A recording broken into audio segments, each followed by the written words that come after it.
to Module 2 in Communication 306, Communication Theory. In this module, we'll be discussing different interpersonal communication theories. And there are two general areas that we'll be discussing. The first area of theory is interpersonal messages, and there are three theories that we'll be discussing in this area.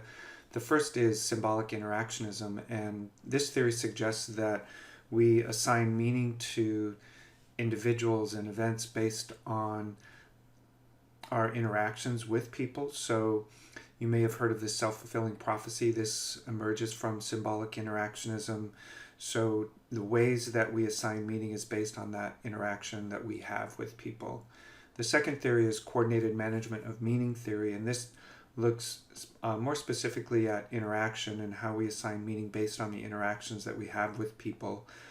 So this is sort of a two-way street. It's not just one person assigning meaning as perhaps through symbolic interactionism, but it's looking at the coordination between, or the interaction between individual communicators. The third theory in this area is expectancy violations theory, and this theory was developed by Judy Burgoon, and when she initially developed this theory, she was interested in proxemics, or how we use space, and the theory has since gone on to look at other ways that we verbally interact with each other and the ways that we have expectations going into situations and how those might be either positively or negatively violated.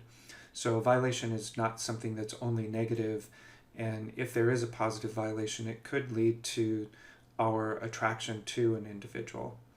The next area of theory that we'll be discussing is related to relationship development, and there are two theories that we'll be looking at here. The first is social penetration theory, and you've probably heard of this theory. It's commonly referred to as the onion theory because an onion is used as a metaphor for explaining this theory.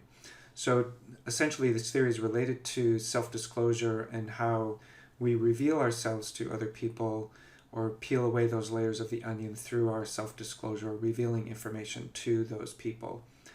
Then the second theory here is uncertainty reduction theory, and this theory suggests that when we go into an initial interaction, we're uncertain about that individual, and so we engage in different strategies to reduce that uncertainty and potentially develop a relationship and become more attracted to that person. The tasks for Module 2 include reading chapters 5 through 9, reviewing the lessons in Blackboard, and submitting the Getting Started survey, which is designed to help you start thinking about the application research paper that you'll be completing this term.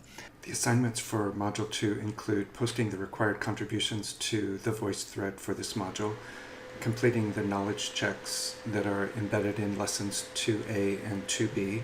Remember that you can repeat those knowledge checks as many times as you'd like, and then your highest score is recorded for your grade, and then make the contributions to the wiki for Module 2. And this is a new assignment for this module and for the remaining modules in the course, and there are instructions you can find under the assignments menu in Blackboard.